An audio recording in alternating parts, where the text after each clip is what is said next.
Good evening दोस्तों। मैं are के विश्वा और आप देख रहे हैं केएमटी क्लासेस। केएमटी क्लासेस में आप सभी का स्वागत है। तो आइए आज हम लोग जानते हैं सीसीई, कंटिन्यूअस कम्प्रिहेंसिव इवैल्यूएशन, सतत एवं व्यापक मूल्यांकन। सतत और व्यापक मूल्यांकन क्या है, आज इसके बारे में जानते हैं। देखिए, सतत और व्यापक मूल्यांकन जहाँ पे बच्चों के सभी पक्षों का मूल्यांकन होता है। सतत और व्यापक मूल्यांकन के द्वारा विद्यार्थियों के या बालकों के सभी पक्षों का लगातार जो मूल्यांकन होता है उसको कहते हैं सतत और व्यापक मूल्यांकन। यानी विद्यार्थियों का उसके सभी पक्षों का लगातार मूल्यांकन करना, यानी नियमित रूप तरह से मूल्यांकन करना कहलाता है सतत एवं व्यापक मूल्यांकन।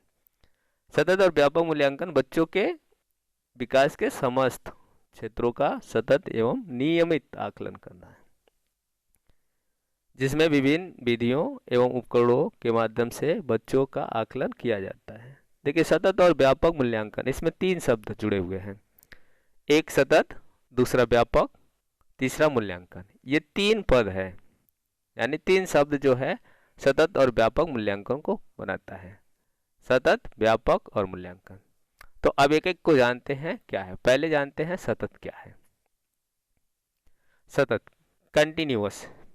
देखिए, जैसा कि नाम से ही पता चल रहा है, कंटिन्यूअस का मतलब होता है लगातार, निरंतर।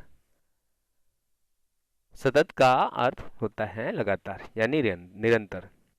जहाँ पे एकदम सतत के साथ, देखिए सतत के साथ आकलन भी जुड़ा हुआ है या मूल्यांकन भी जुड़ा हुआ है। जहाँ पे लगातार आकलन हो, लगातार नियमित आकलन हो, नियमित मूल्यांकन हो, उसे कहते हैं सतत आकलन। सतत आकलन एवं शिक्षण प्रक्रिया दोनों साथ साथ चलती रहती है। देखिए, शिक्षण प्रक्रिया के साथ साथ विद्यार्थियों का लगातार मूल्यांकन होता रहता है।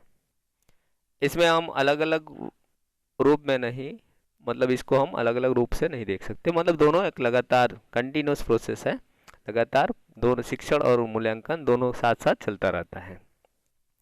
यह शिक्षण अधिगम प्रक्रिया के समेकित भाग है। समेकित का मतलब है उसमें सम्मिलित किया हुआ, समेकित भाग है। इसमें बच्चों का आकलन सतत एवं नियमित रूप से किया जाता है, लगातार और नियमित रूप से किया जाता है।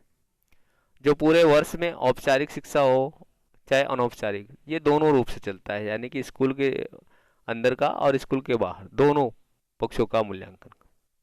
ऐसा नहीं है केवल उसके विद्यालय पक्षों का मूल्यांकन करना है, विद्यालय पक्षों के बाद का मूल्यांकन उसमें सम्मिलित नहीं होता है। इसमें सिर्फ शैक्षिक क्रियाएं ही नहीं सम्मिलित होती है, बल्कि उसके शैक्षिक क्रियाओं का भी मूल्यांकन किया जाता है। उसके शैक्षिक क्रियाओं का भी मूल्यांकन किया जाता है। देखिए, बच्चों को जिससे क्या होता है कि जिससे बच्चों के व्यवहार में एक वांछित परिवर्तन के साथ साथ यह भी ज्ञात किया जाता है कि बच्चे ने क्या क्या सीखा और बच्चे को उसके साथ कहाँ पे कार्य करने की आवश्यकता है। तो उससे यह पता चलता है सतत मूल्यांकन के द्वारा कि बच्चे ने क्या क्या सीखा और बच्चे को कहाँ पे चीज़ों की ज़रूरत है, उसके कार्य में कहाँ सहयोग करने की आवश्यकता है, इससे यह पता चलता है। नेक्स्ट आता है जैसे व्यापक। व्यापक क्या है? व्यापक, जैसे नाम से ही पता चल रहा है व्यापक, यानी व्यापकता का मतलब उसके सभी पक्ष जिसमें सम्मिलित होते हैं, उस बालक के सभी पक्ष,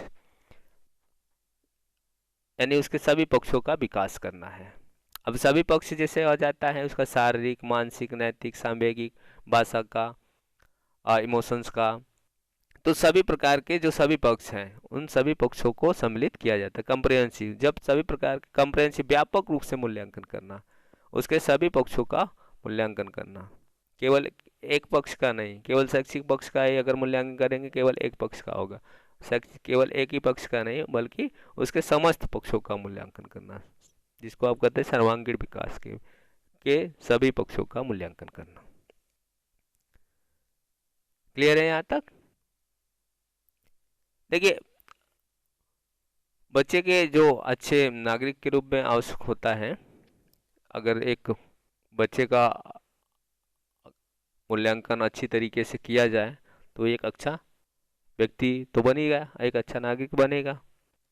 तो एक अच्छे नागरिक बनने के लिए उसे शिक्षक को चाहिए कि उसके सभी पक्षों का सही तरीके से मूल्यांकन करे, उसके ज्ञानात्मक पक्षों का भी, उसके भावात्मक पक्षों का, उसके क्रियात्मक पक्षों का, यानी उसके तीनों पक्षों का मूल्यांकन सही तरीके से करे। क्लियर है यहाँ तक? देखिए बच्चों के जो गुण होते हैं, यानी एक नागरिक बनने के लिए जो गुण है, इन दोनों को हम, इस गुणों को दो भागों में बांट सकते हैं। इन दो भागों में बांटकर समझेंगे तो ज़्यादा आसान होगा। जैसे संज्ञानात्मक पक्ष और ससंज्ञानात्मक पक्ष, ये दो पक्ष।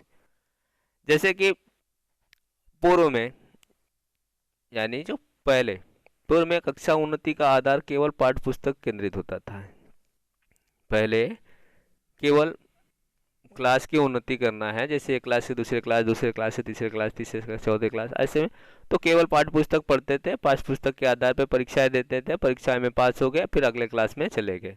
तो इससे क्या हुआ, उसके ज्ञानात्मक पक्ष पता चला, संज्ञानात्मक पक्ष तक ही सीमित रहता था। लेकिन आज का जो मूल्यांकन प्रक्रिया है, ज्ञानात्मक के साथ साथ संज्ञानात्मक पक्षों पर भी बल दिया जाता है। जैसे उसकी रुचि, क्षमता, योग्यता, सीखने की गति, सारी चीज़ों पे ध्यान दिया जाता है। इन सभी चीज़ों को भी सम्मिलित किया जाता है। इन गुणों का विकास धीमी गति से होता है तथा वांछनीय परिवर्तन लाने में पर्याप्त समय भी लगता है।